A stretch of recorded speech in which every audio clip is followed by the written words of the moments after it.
Good afternoon. Welcome to the ANME webinar in partnership with DMS for the DfE standards and how to meet them. This isn't about the ANME, so I'm not going to hang around. I'm going to quickly introduce you to Gavin from DMS, who's going to handle proceedings from here on. Thank you for joining us. Thank you, Rick. Yeah, good afternoon, everybody, and thank you all for signing up for today's session. My name's Gavin Clucas, and I'm the Sales Director for Design and Management Systems, and I'm going to be joined today by our Technical Director, Jim Prendergast, who will be providing the content, and I'll pass it over to him very shortly. There is a lot of content to get through today, so we do welcome the interaction. So if you have any questions, then please put them in the Q&A section, and we'll try to get these answered for you as we go along. We'd also love to receive any feedback on today's webinar, so please look out for the follow-up email with the links to the feedback forms and case studies that we'll include on there as well, which I think Rick will send out afterwards. DMS regularly host our own events, and last year in our webinars and seminars, we focused on a series of connecting topics on the continuing process of moving data and services to the cloud, alongside the importance of securing the network from the ever-present threat of ransomware attacks and how best to protect yourselves. And we're expanding this theme this year to encompass all of the DfE standards. Links are going to be provided to the upcoming events as well, so please register for any seminars or register for future info on current ones if they're not in your area. Today's webinar is going to be an introduction to these DfE standards, and so we will provide our suggestions and recommendations on how best to achieve these, whilst highlighting ways, of course, for schools to save money. But before I hand you over to Jim, I'd just like to do a very brief overview on DMS and the services we have to offer as well. So we, as a company, although we've been in the industry for a long time, DMS started up 18 years ago, and we work predominantly within the education sector and are a provider of IT solutions, support and services across the UK. Our seminars and webinars have played an important role in the growth of the business alongside our customers' own recommendations. We specialise in Microsoft networks, and in particular, we're good at predicting how Microsoft innovations can be applied within the education environment. Along the way, we have developed our own Microsoft compatible products to help network management, such as DMS NetFlow and NFSync, which is our own network management solutions and which manage the life cycle of users and devices. OneDrive Connects, which provides the ability to map the staff's OneDrive areas as well.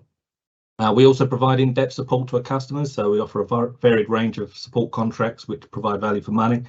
And over the years, we've successfully supported hundreds of schools and colleges in this way, with a complete service from consultation through to service and support. And we've amassed a great deal of experience as well, helping schools and colleges with their transition to cloud services, implemented Office 365 and Azure solutions, and we've got a broad depth of knowledge and expertise in the academic sector. And we've also been big proponents of the benefits of moving all that data to the cloud. Most of our client base are all on that way at some stage by now. We're a Microsoft Gold partner, a cloud solutions provider. With both Intel, HP and Fortinet partners, and in addition to these, we also work with key vendors such as Dell and Ubiquiti. Alongside that, we have our own in-house networking division as well, so we offer a kind of complete package.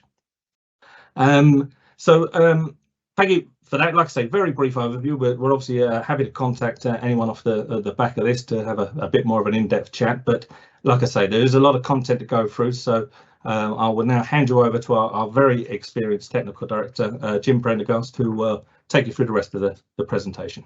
Introduce yourself. I was R&D director of the second largest computer manufacturer in Europe, and set up this company with some of compatriots 18 years ago. I used to do all the PKI solutions for the MOD and for them to deploy applications across all the 120 desktops they had worldwide. What I'm going to talk to you today about is meeting the DfE standards, but as we've been requested, is we're not going to just read through the headings and just say what they are. We're going to try and show you a little bit of technical, the way it can be achieved. We are going to do this really with a cloud first solution.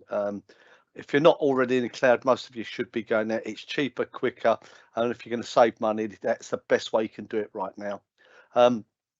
Obviously, what I'm going to do today is going to be going really fast, so please bear with me. We do webinars and seminars. If you want something far more in depth and so we can interact and get some more knowledge, please contact Gavin and he'd put you into one of our seminars. They are free. You can just come and see what's happening. So what we're going to talk about is, obviously, the first thing is what these standards are. The broad part of standards is we're going to talk about broadband internet, your switches, your cabling, wireless networks, cyber security, which actually is where most of it lies, because although they do talk about broadband filtering, it's really cyber security that makes that possible with the filtering and monitoring. And we're going to talk about cloud solutions and servers and storage. So we'll start with broadband, really. For too long, people have been looking at networks, and they've been thinking about their networks and thinking about how to make them fault tolerant. So the emphasis on fault tolerant over the last 20 years, 15, 10 years is gone through the idea of having a cluster, some sort of other backup systems, but actually putting the money into the actual server infrastructure.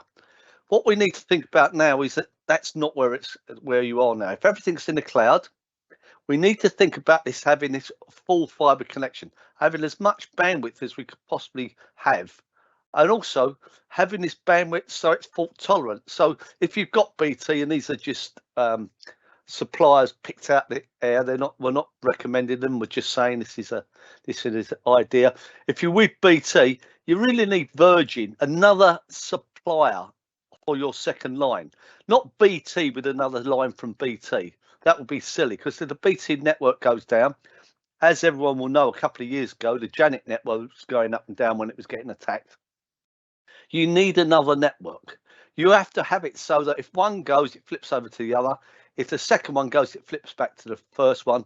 But when you're running day in, day out, you're actually load balancing between the two. So this is something you need to achieve. Now, it's something that's not easy to achieve with proxy-based solutions, and proxy-based solutions, I mean things based on Smoothwall, Lightspeed blocks, that sort of thing, where you've got a software solution that sits on basically a PC board and it goes in. You can route out between the two of these, but it doesn't load balance. It doesn't actually do the same thing.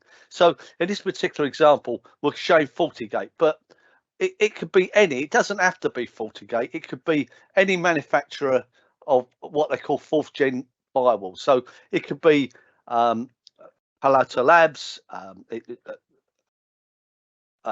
Barracuda. But what we're looking for is a firewall that has the ability to actually create two WANs or multiple WANs to the outside world. These two WANs we can put between two suppliers. The two suppliers will actually come down and produce a thing called an SD-WAN. So this is a load balance WAN. So either of these connections fail, go over, or get limited in any way, the other one will pick up the slack and bring it into place. Now, this is all done without sort of worrying about where it's going. This particular example I grabbed from here is actually from a small school. It's basically saying that everything's going through the second WAN and the first WAN is there just for backup. The other thing you can do with these fourth gen firewalls, you can say things like, well, we'll use our WAN 1 here. We can pick up our WAN 1 and say all the internet goes through there, but actually we're going to pick up this one here and we're just going to let YouTube go out through that. So we can be selective of where specific types of resources can go out. So it's a new type of thing. It needs to be a non-blocking firewall. These are hardware firewalls. And hopefully most of you, if you're in a sixth form college, will have had all these in place. But it just pressing that you need to load balance on the edge of the firewall. It needs to be an edge firewall to do it. This is achieved obviously by putting this WAN together, and actually it's everything that goes out to the internet. It's just routed out. It's routed out for a single place. So it enables your routing, it enables you to load balance, and it also enables you to actually produce a network that's independent of who comes in, whether it's BYOD, whether it's domain joined computers, whether it's Apple, Android, Macintosh. We don't care. It's just going to work. So it's really important that the next thing we think about is the resilience of our internet as where we need to place our money. So that's where we need to do. Clusters and all that they can disappear now. We then need to think about producing the appropriate IT security and safeguarding on this resource. So this is a resource you bought into. We need to do things on that. And I'm going to bring these subjects up a bit further on. I'm going to be talking in cyber security. I'm going to talk about filtering. I'm going to talk about cyber security standards a bit later on. And in that, I will talk about GDPR, the purpose of Purview, the purpose of multi-factor authentication, and the location system that you put in place. So I'll bring that in great depth. This is something that's maybe a bit just boring, I suppose. It's just what you need to know. We need to talk about network switching. The network switching we need to put in place has to have a management interface in it. It needs to have some security in it. So it needs to be centrally managed. A lot of our schools used to just have switches in place. They put them in place, and yes, they could telnet into them, but there was not a graphic. There was not an interface. There was a single pane of glass that they could look at to see what was happening. They'd also have to think about your core switches and what you're doing and how you wire them up and what you do with them. We're also talking about security. Security is a big one. For too long, people have secured their wireless, but they don't secure their standard switches. So the switches have to be non-blocking. They have to be carrier class. So I'm using Unify as an example, but obviously, if you wish to go HP route, that's up to you. Unify, we seem to be picking up a lot in education, really for one thing. It's price. It seems to be the most cost-effective switching system that's out there that comes with a full managed interface. So if we talk about how we put these switches together, so there has been over the last couple of years, and in the DfE they say something about this over the last couple of years, that you would have a central switch. In that block was where the servers reside. It would be your core. Now the DfE, they're saying that all the core switches need to connect together at 40 gig. So if it's a single core like a 5406ZL, then that's no problem. It's on a backplane, it all works. But if you've got a set of switches that are not in there, you need to have a 40 gig connection between them. The connection to not your edge, but to all your cabinets around the building that feed out need to be on 20 gig. And you must be able to break this cable and carry on working. Well, that's not possible in a star coordination. They're saying that should happen. So years ago, people used to use what was a ring. The benefit of the ring is that if this breaks here, the signal will run round the other way and this cabinet would stay up. So there's a bit of a think about how you purpose your cabling between your switches. Maybe the ring is not actually the best methodology anymore. This is only what they're saying. They're just saying that all the clients must be on 1 gig. Hopefully everyone's on 1 gig now anyway. That's the de facto. These are just standards. They're things you're looking from. But one of them is actually they're talking about the switches should be very low current. They shouldn't use a lot of resource. So everyone is pushing to bring down cost that's used in electricity. They're also saying that all your cabinet switches, not the switches to the edge, your cabinet switches that make your network run, need to be on UPSs. Yeah, I would say that I would go into a school and the core switch often is on a UPS. But when you get out to the other cabinets that reside around the building, very little of them are on UPSs, but they're expecting you to put these on UPSs. Now, the guidance on this is very specific. Some of the things they say have to be done now. Some of the things they're saying have to be done when you upgrade. The switch orientation, what we've been talking about switches right now, is That has to be done at your next update. So the next time you revise your switch network, you need to bear these things in mind. You need to know what you're doing. It needs to have a central management interface that you can see, a management interface that gives you statistics about what's going through, who's up, where they're running, what the overall bandwidth is going to be used. Now with HP, you can buy management software. You can put it on top of it. I'm using the Unify interface again to show you that with a single pane of glass, you can look after switches and access points and switches, and you can get results on it. You can see what's going through. You can see if you're getting any collisions, and it should all be based on spanning tree, so it doesn't work. It doesn't work if you loop back. Sorry. The other thing that needs to be thought about is security. What do they mean by security? This is where we start talking about things. Is that if I go into majority of schools, then what happens? They've got a cable on the wall, and if I plug an Ethernet cable into it, I'm on whatever VLAN has been presented to that socket on the wall. There is no security at that stage. So if that VLAN processes DHCP and offers me an IP address, then I can get onto whatever is on that VLAN. That's a no-no now. They don't want you to do that anymore. What they want you to do, and this is an example here, I've got a selection of switches, a couple of unifiers, and over here an HP switch. And what I'm doing is saying that we should actually put a process in place where if I plug into that point on the wall, unless I've got a certificate on the machine, it's a domain joined computer, then if it's a BYOD device, I should be challenged for a username and password. I should be authenticated the same way everyone of you should be doing it on your wireless. I should be authenticated. I should be traced. I should know what's happening. And this can be easily done by actually setting up what is basically simple policies in a radius server. This is MPS. It's a Microsoft one, but you can do it with other radius servers if you want to go down a Linux route. So basically what I need to do here is look at this and say, well, all domain computers here, the conditions are they have to be domain computers to get onto the switch, or they and what do? They actually say, well, this is the restraint.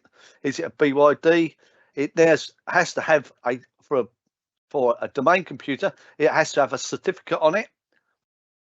And once it gets on using that certificate, it will be put onto a particular VLAN. So I don't need to tag the points on the wall. The point of putting the computer into that socket, knowing it's got a certificate on it, knowing it will be authenticated by a radius, it will say, right, I will present it with VLAN 10. The same thing would happen if I moved it a BYOD in. It would check my username, check my credentials, and at that point it would say, I'll put you on VLAN 7, a completely different VLAN for security.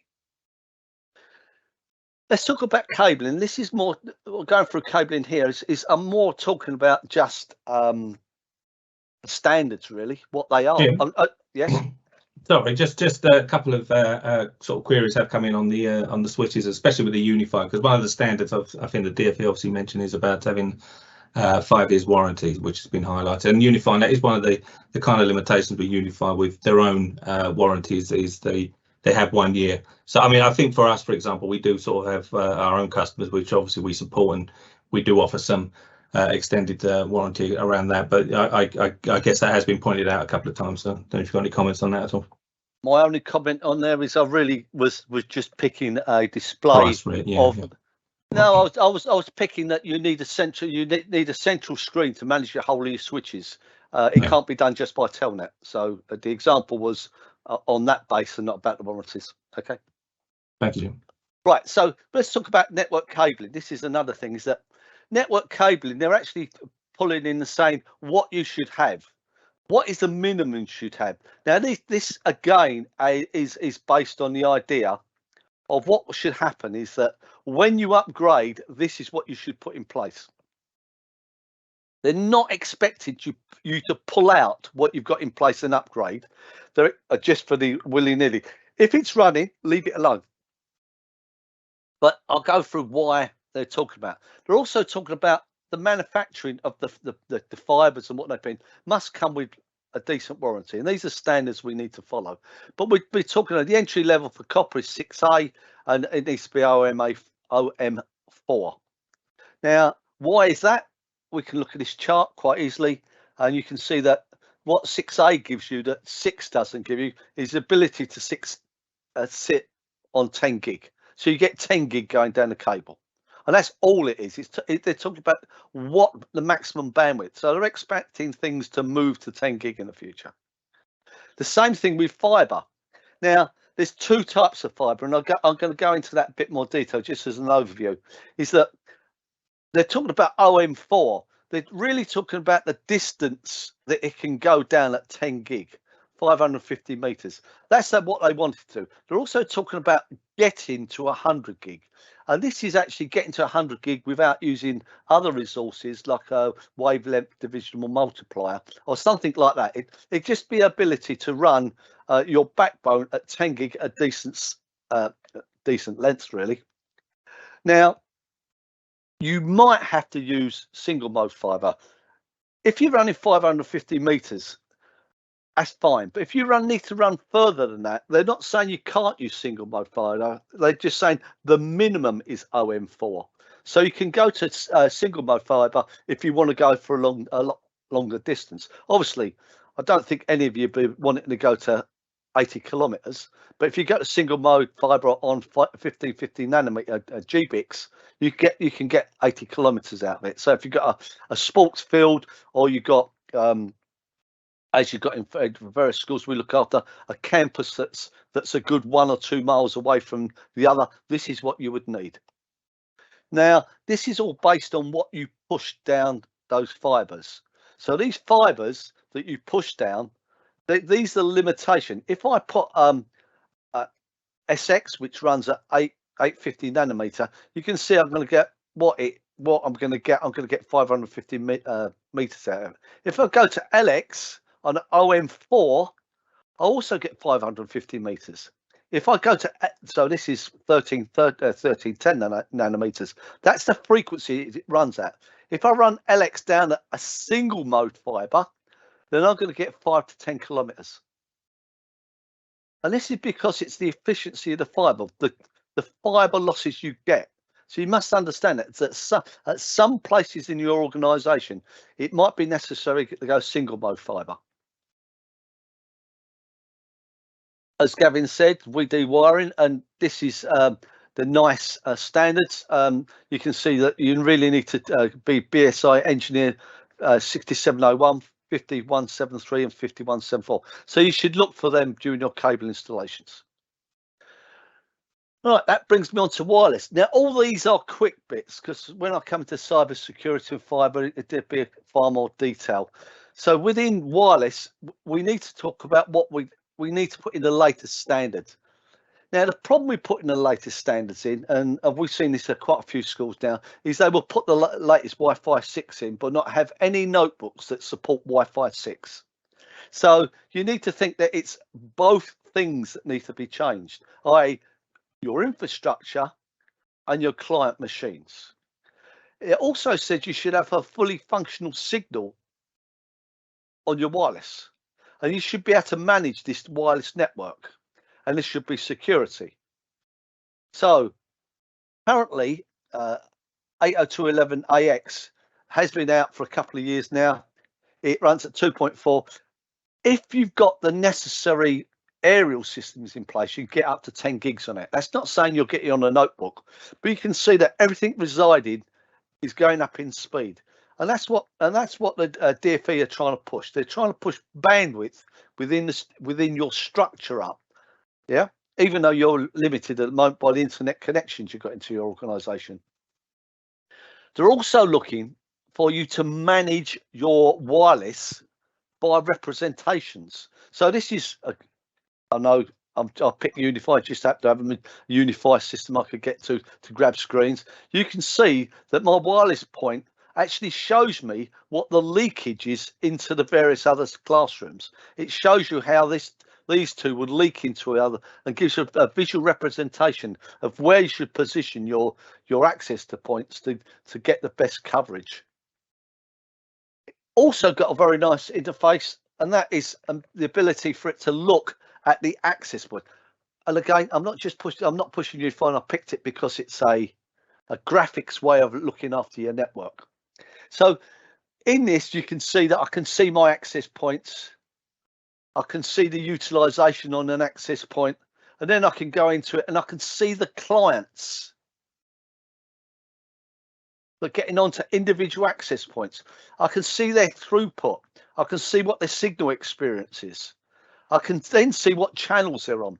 So when they're talking about managing it, they're talking about not telnetting into an access point or onto an old-fashioned wireless controller like the old Cisco ones and thinking you're getting some information. They want a visual, easy to interpret interface so that when you've got a problem on your network, you can quite clearly go back here and say, well, you've got no network experience. It's because your aerial's wrong. What access point? You can see what the problem's going to be. It also needs to support guest network and BYOD securely. So the whole thing is, it's emphasizing is the security. And this method is done by providing tokens. These tokens can be provided by your firewall system or by your wireless controllers. Right, well, back to Radius again. Radius, or MPS in this particular example, is one of the oldest standards in computing. I've been mucking around with it for at least the last 40 years. So it's something that's always been there. It's important that you understand that you can actually put the Radius server together. You can put your clients on, and it will support any current wireless controller. So in this particular example, I've got Xeris, Netgear, Maru, and Unify. So it supports anything. It also enables you to forward to the outside world, and for the outside world to forward to you authentication. A good one of this is eduroam. What you can do with eduroam is you can actually subscribe to it so that your pupils can go into Oxford University. They can click onto the eduroam SSID in Oxford University, but they would use the username and password that resides within your network. So they will authenticate and they will be checked by you, but they would be using the infrastructure in another place. And a lot of libraries also provide this structure. I don't want these. I'm going to jump through this one. Again, we're at the point where we look at policies. We look at what we're going to do. We're going to look at saying, right, we look at the domain secured. We can look at non-domain secured. We can look at teachers. Why would I have these different ones here? It could be that although my domain computers are going to get onto my own wireless network here, that just happens to be my wireless network at my home, Prendergast domain, and my machines need a certificate to get onto the network,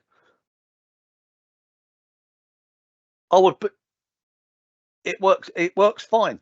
Or if I go to a domain user that's coming with a BYOD device, I can connect onto the same SSID, but use a different protocol. So the protocol I'm selecting is different there. It goes through, and what it does, it presents at the end. And again, I'm put onto a different VLAN. So I have a single SSID for the whole of my school structure.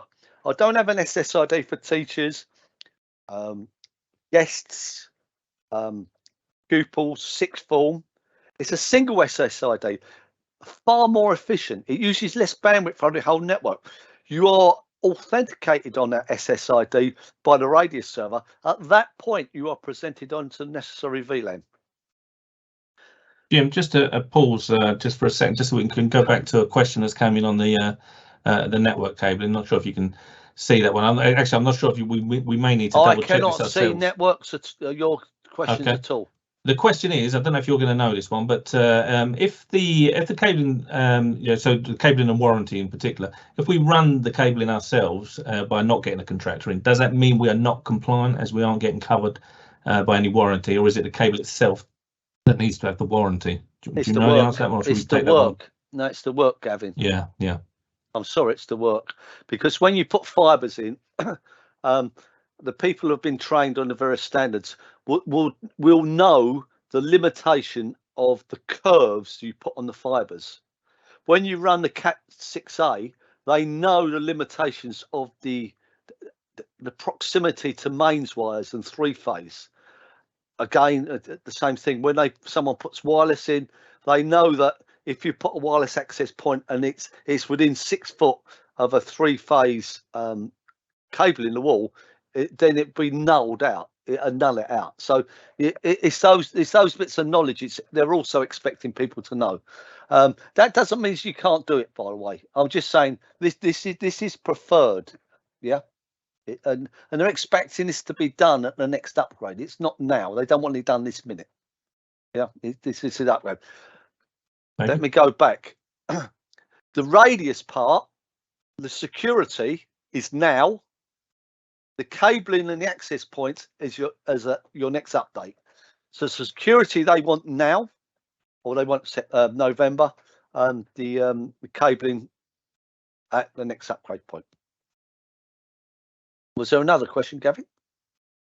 No, that's it. Oh, hang on, what have we got? Actually, yes, no, sorry, we've got one just literally coming. We've got a team member that has had training for running fibre. He's come from industry, and we have that expertise in house. I think your reply, assume we don't have that expertise, but can't provide any warranty other than our own in-house support. I think that's covered, Gavin. I think that as long as the person has the necessary training, if they want to send someone away from training, that's the same as any wiring company, isn't it? Yeah. As soon as you've been trained and passed, you got your certificate, you can do it. Thank you. Right, so I'm going to go through these first bits, which are all headings, and then I'm going to go into the methodology. Right, it says protect all devices on network with boundary firewalls. Too many times I see client machines with firewalls turned off. It just happens. Devices need to be done and recorded, and the security features enabled. I'm going to show you through that. Access ones with I will go into how you lock that down. Should use anti-malware software, of course. Should protect your accounts, which is MFA, and an administrator should actually review all of this regularly. They should go backwards and forwards, making sure that all this is happening. We've seen schools and colleges where someone opened a 3389 port through the firewall, and someone forgot to check it and turn it off. So it has to be reviewed all the time. Software devices have to be licensed. Show you how to do that. We're going to go into this in great detail. 3 backup copies. This is actually here.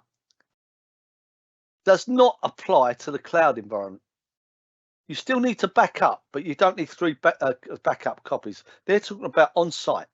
So this is the legacy service we've got on-site. We're coming to that as well. You need a business continuity plan. This falls directly into the cloud solution and what you can do with it. When you get some of these are de facto things you should be doing and have been for years. If you get a cyber attack, you've got to report it. That's part of GDPR. That's part of being GDPR, and you've been required to be in that position. For the last 6 years. The Data Protection Act says it. All your staff need to be trained. But that's an interesting one, which we shall show you through. Right. So firewall. You've all seen firewall. This is the standard Windows firewall. It's turned on. If you've got to turn something so you can access a machine, it needs to be done via rules. Nobody should just turn their firewall off. If you want to get something out, it should be done via rules. You put it in here, condition the rule, what it's going to be, and then it's a particular port, what you can do. It should be done by rules. This should not be controlled by GPOs. This should be controlled nowadays with a proficient MDM system. Just as way I was showing Unify just for examples, I'm showing Intune as the preferred method to do for me presenting. You can see that in Tune, I can set up my endpoint protection. I can deploy it. I can say what I'm going to do, and then I can set a firewall policy that, and this policy here allows me to write the exceptions out. So I can say, right, I'm not going to let any machine to get on unless I have a firewall. And these are the only exceptions the firewall will allow. It might be that you want to allow ping to get out, so one of your control software runs. But you have to do it this way. Now, all of this needs to be controlled. So unless those things are in place, i.e., is that machine compliant? It must not connect. So you have to be worried about setting compliance levels. These compliance levels will say all those conditions. Has it got a firewall on it? Has a virus checker been run? Have I got anti-malware running on it? Has an anti-malware been running successfully? Has it got turned off? Are people you can go through and it will look at that compliance. This is a gotcha, because I've read this a load of times, and we've got a couple of colleges that are asking legal action on this. It says that machines should be compliant if they get data from your network. So that sort of implies that if you've got teachers from home that are picking up their email via web from Office 365 from Google, you should not allow them to do that unless their machines at home are compliant. i.e., firewall, ransomware, malware, virus checker run. So really, and it's up to date. You know, it's not still running Windows XP. It really needs to be looked at, and that's a biggie that I think we're going to have to reply to you a bit later on and say what the legal profession have decided. We need to look to make sure the machines are configured right. So there are configuration policies here, and they can be things like it turns off the camera. It does various things to the machine. So we need to make sure that's running. One of the big things we need to think about here is we should control 95% of our restrictions via public key infrastructure. It's the only secure structure there is. It enables us to put on a certificate that stops people getting to the internet, stops people getting onto the network, stops them getting onto the wireless, the switch network, locks it down completely. It is so secure, that's the only way banks run. A bank would not allow your machine to get on unless they'd actually put a certificate on it. We need to ensure that updates are done on the machines. All these last ones are mandatory. An example here of the Intune is there's 3 parts of the updates, and they're all done by a thing called Ring. Now this was never run. Was the biggest heap of rubbish I ever touched in my life after SMS. This is a terrible. It was a terrible system. This runs perfectly. You set an update ring. This will do the weekly updates. This one will do the features update. I want to move from Windows 10 to Windows 11. This one will do the cumulative updates.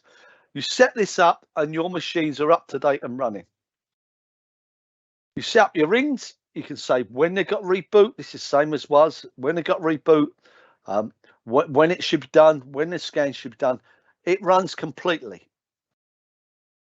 In that definition, earlier on, it said that you must ensure that people only have the ability to get access to things they need to get access to. You should not log on to your server as an administrator. One thing, it's deadly. And if you do it on a client, it's even more deadly, because if you've logged onto a machine as an administrator and you've entered the password, that password, albeit hashed, is stored on the machine. And if you can get to the machine and apply the hash, you can just take the password off. And that's how most of the ransomware attacks happen. So I need to use the delegation authority wizard. This was a standard answer in all of Microsoft MCSEs for the last 20 years. So we should be using delegation authority. We should decide what people can do, and then they should only log on with those abilities.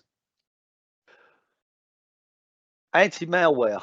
Now, this is a more complex one than you think, in that it's not a case of one thing fixes all.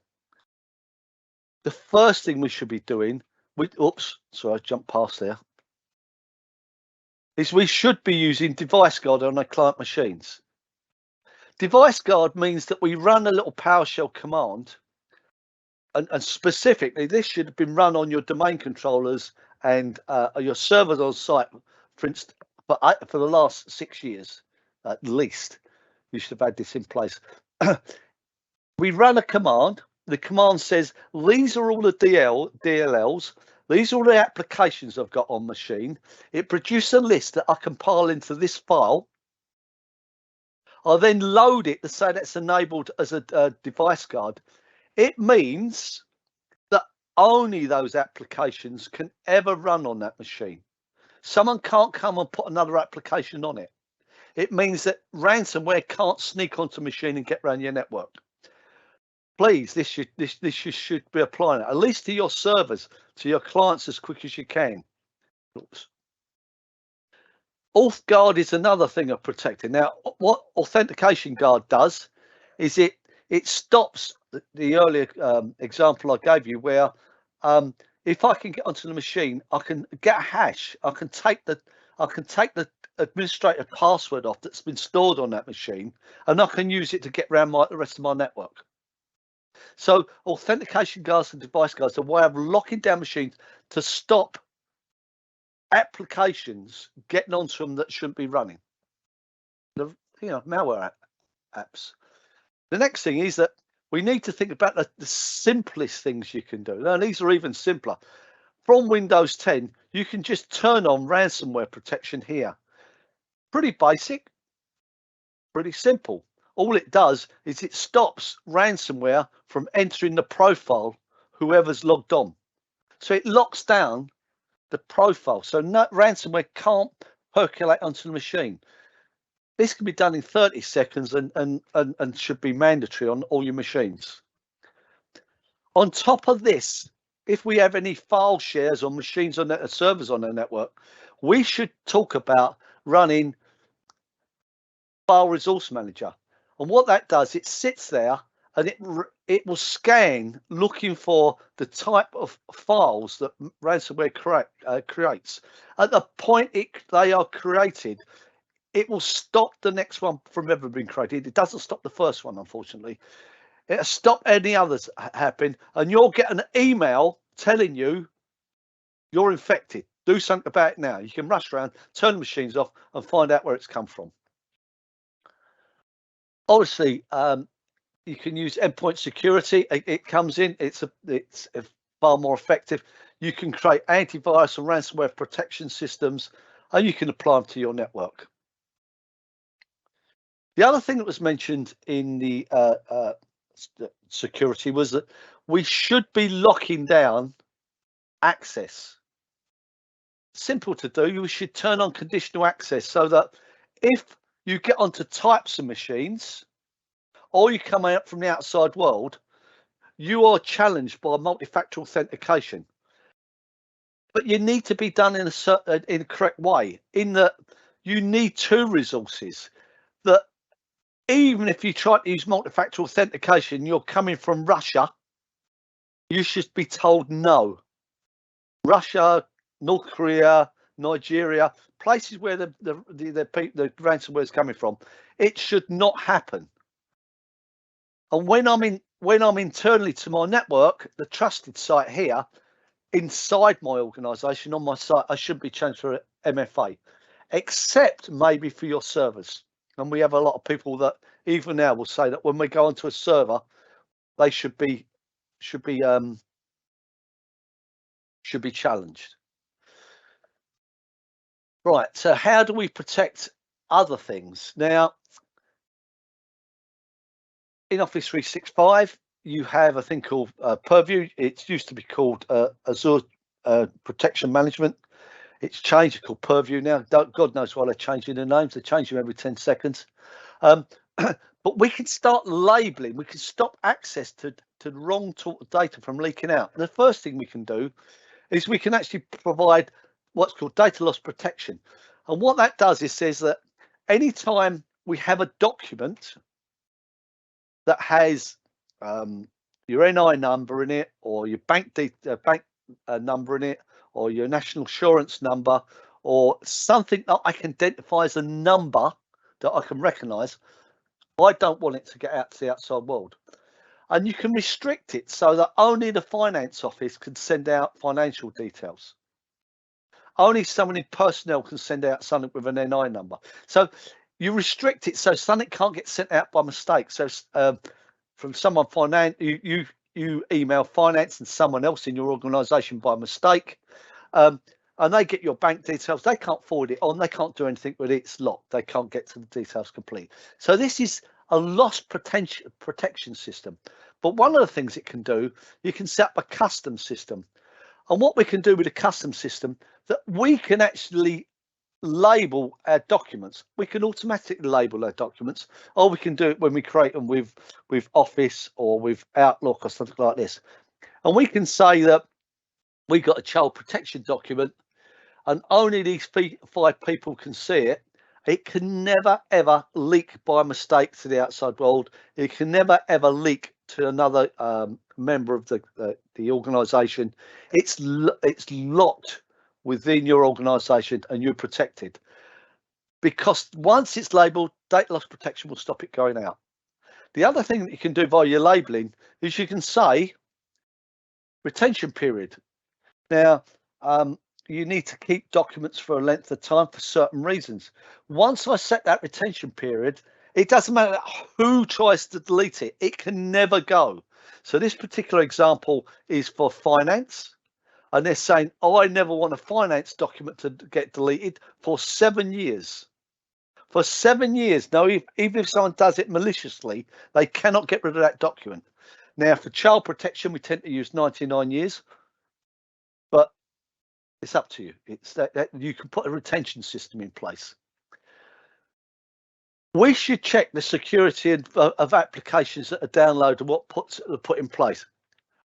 Our methodology of doing this and saying the best place to do it is by actually using Intune to actually deploy all your applications. We deploy the applications as much as we can from the App Store.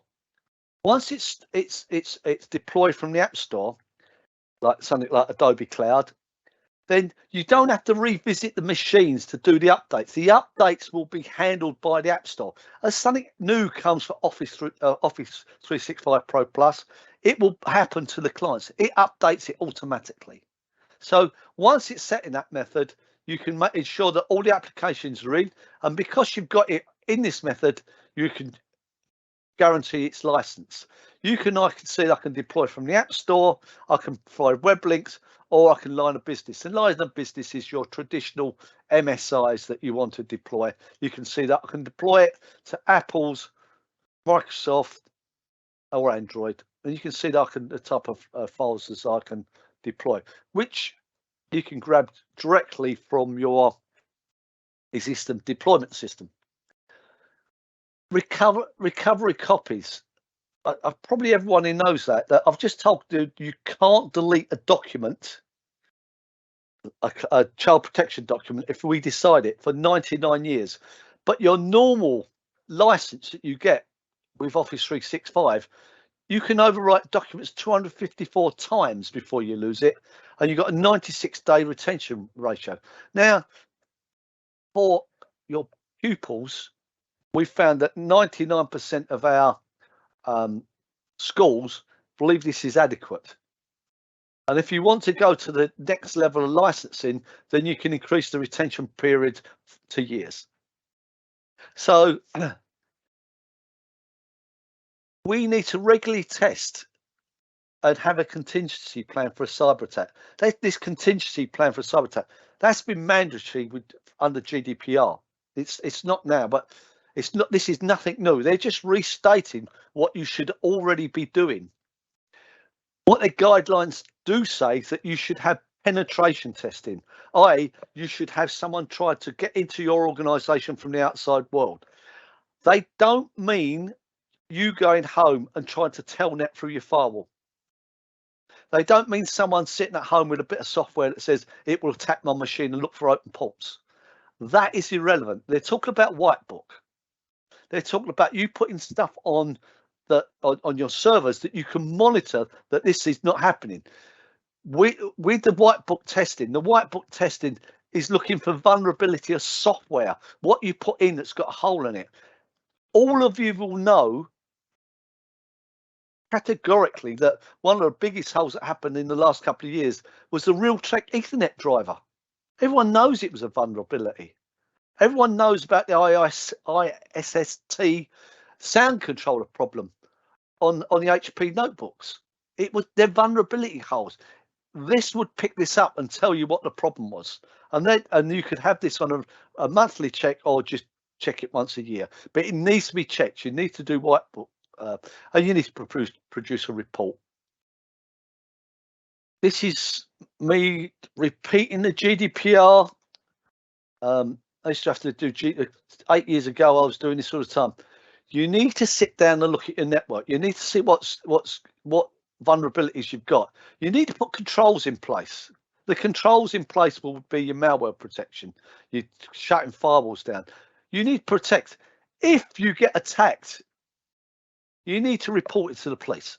You need to report it to everybody. And once the police get involved, I don't care what insurance you've got. We've seen 1 or 2 schools that we got involved with after it's happened. And they've said, don't worry, we're insured. £250,000 we're insured for. £250,000 once you're attacked will survive 2 weeks. That's how much it costs. In people trying to get data back, press officers, security officers, decrypt. Once all those people come in, none of them are cheap. And once you've actually fixed that cyber attack, you need to review it. And what this circle does is you have to come all the way back here and start the process all over again. And this has to be done on a regular and continuous basis. And it needs to be done taking these things into control. I see personal privacy, the controls, you're telling everyone what you're doing, and you need to train people. We're coming back to the post-mortem. You need to have a post-mortem that feeds back that information.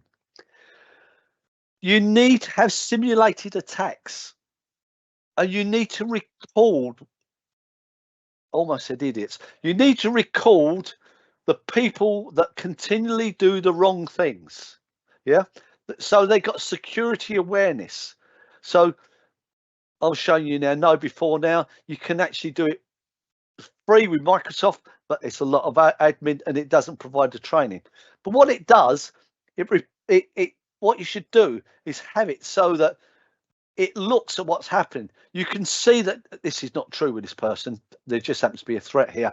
This person's actually clicked on something that they shouldn't have clicked on. It has been resolved. It has been corrected. This person here, what do you think needs to happen to him?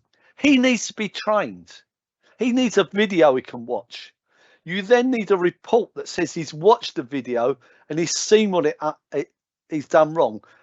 And what happens? If he does it again, he needs to watch the video again. It needs to go round and round and round and round and round till that person never does it anymore. Jim, quick question for you. Just one that's coming off the back of that one. Just some clarity, please. If confirmation, if the data is in the cloud, do they still need to practice the 3-2-1 backups? No. I did say that. I'm going to come into that in a minute. It's the cloud thing is because you got retention ratios, you got previous versions, and then you can put the ability to not be able to delete them for 99 years. It's slightly different, and I'll come into that imminently. Okay, thank you. Right, we need to filter and monitor. The best way to filter and monitor is actually on your firewall to start with. You can filter on DNS, sex, drugs, rock and roll. You filter on web I'm very conscious. I'm doing this not as fast as I thought. We can filter on web, which is basically what you can do with any proxy system like Unify, like grid proxy systems. So that's what you can do with them. But what you need to do, and they obviously will also block on sex, drugs, rock and roll. We need to be able to record that, which is actually going to a syslog server or some type of login system, so that in the future we can see what's happening. We also need to be able to override some of this. So if it's sexual education, a teacher should be able to go to a particular room at a particular time and maybe offer a password so the pupils can get to it. But the rest of the day, people can't go around there and have a little laugh. So these are standard websites that you can go to and they're going to block. We need to actually be able to block coming through the firewall for viruses. We need to pinch them off. So we even secure our network even more. We need to have application blocking. Now, this is something that happens in 4th gen firewalls that doesn't happen in the other things. Basically, what this is doing is saying, right, you might be going to OneDrive, you might be going to Google, you might be going to this site, BBC. All these sites are good. I trust all these sites. URL says I can go there. DNS says I can go there. There isn't an antivirus in it. But when I get there, I do the no thing is I launch a proxy in my browser, one of these Chinese proxies. Once I'm on that proxy, I can get to anything. What a 4th gen firewall does, like this example is FortiGate, but Palo Alto Labs, Juniper, those sort of firewalls can do is that they look inside the packet. It has to be done in hardware because it has to be done so incredibly fast. As the packet and the information is going past, it's looking inside the packet and says, hold on, you might be on the BBC, but you're running a proxy server, you're going no further. And it will just pinch you off and set the alarms off to the users. Again, you can monitor, allow, block, override, quarantine. You can do these things. This also integrates directly into LDAP or maybe Unix systems, or maybe what your wireless system uses LDAP. It looks directly into your Active Directory, and it looks directly into Radius. So if you have signed on, using MPS, a Radius server on the BYOD network, those credentials are passed to the firewall. It knows who you are, puts you in necessary groups, and filters you correctly. It also allows you to look at a physical topology. The topology here might be very useful for a large academy where you want a single pane of glass to look after the whole of academy. Now I'm going to swap around a little bit now. It did say in their guidelines, it says servers and storage and cloud solutions. I'm going to talk really about cloud solutions. We're talking about hosting it in the cloud first. All data should be off-site for financial reasons, for security reasons, for speed reasons, for the fact that you can work anywhere. And you can see that most of these things I've covered here, the Data Protection Act, ID, MFA, access to devices, I've already overview covered in other things I've done. But what I want to emphasize, that a cloud solution is a preference now. We can talk about the continuity of failures, how we get around what we can do. We can talk about energy efficiencies and how much money you can save. We can talk about how you access data. I'm really going to start from the thing is where we were 20 years ago. 20 years ago, we had that server. It sat there. Every night you backed up to tape, you put in a fire safe. Then we moved up to using the cluster. This was for resilience for our network. But what I mentioned, this isn't a single point of failure. Single point of failure now is your internet. So you've been multiple connections to it. So we need to move to say, no, we don't need to put into tapes. Everyone should have banned the tapes years ago.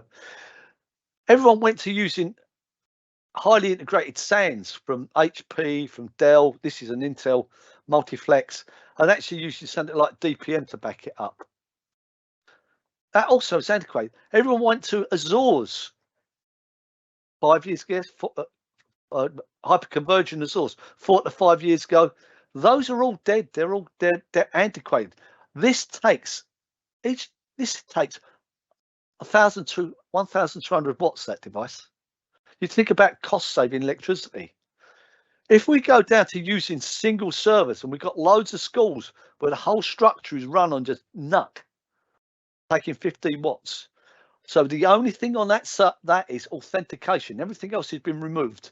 Backup is directly into Azores, and fault tolerance into Azores as well. So if that goes down, it just flips and runs in Azores straight away. How does it do it? This basically is the oldest version of the Azure setup I could find, but it's lovely because it shows you what Azure is. We have our site, we have our IP address, we get a VPN basically into Microsoft's own Hyper-V environment. It sits up here, they give us an IP address to sign in. If the whole of this burns down, we can still dial into this and get to all of our resource. And everyone knows how to set up a VPN on a client machine. It's easy. We set up a protection group. We look at the servers that we're going to back up. We can go to the servers that are running. We look at the replication. We can see that it's in Azure and it's secure. We can stop this server. We can start it in Azure and it all runs. We have no break-in service. This is a recovery service. I'm going to jump through this a lot. This recovery service is just servers got reside in there. We tell it what to do. We actually fail it over and we bring it back. So if we have this whole school burns down, this is our continuity plan. Our continuity plan is that we take it off site and we run it in the cloud. But we're only going to run very few things on site at the moment. There's no data. There's no all the DLPs in the cloud, all the retentions in the cloud, all the backups in the cloud, all the data. Unfortunately, there is a limitation within schools in that we need to authenticate quick. If I was a corporate and I'd signed onto a machine and it took 5 minutes before I got my OneDrive onto it, or 10 minutes, so what? I can go and make a cup of tea. But in a school, we have to sign on every 45 minutes, 7 times a day, and we have to be on within 30 seconds. The only way we can do that is by keeping authentication on site still. And unfortunately, there is another method. You buy every kid in your school and your whole environment a notebook, and they have their own device. Probably too expensive at the moment. But this is a particular example. We did this for someone asked us to write an update of what they'd done over the last couple of years so they could get a pay rise. Yeah, he wanted to say, I'm the network manager, I've done so well, I've saved you so much money, write it up for us. So we started writing it up, and what we found was that we turned the UPS off, we turned the air conditioning off, we turned all the backups off, and basically what we ended up with was the whole school was running on a NUC. Now, we thought the biggest savings at the time would have been the cost of machinery.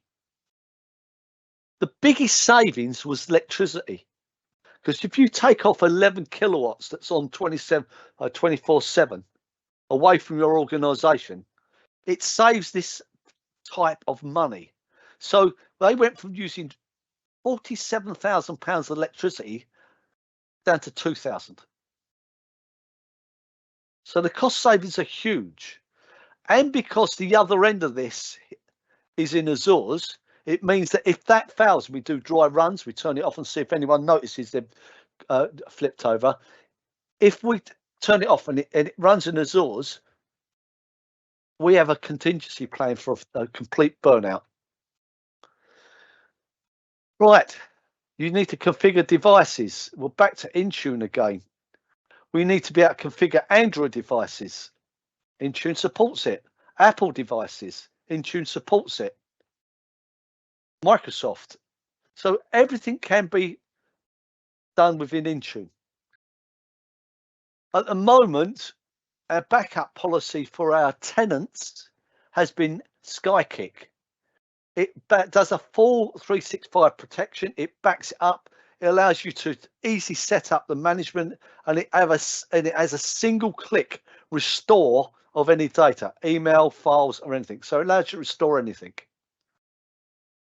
What's happening in the future is Microsoft is actually producing their own solution, which will shortly be available in about December. So this one's coming out now. So this is your backup strategy.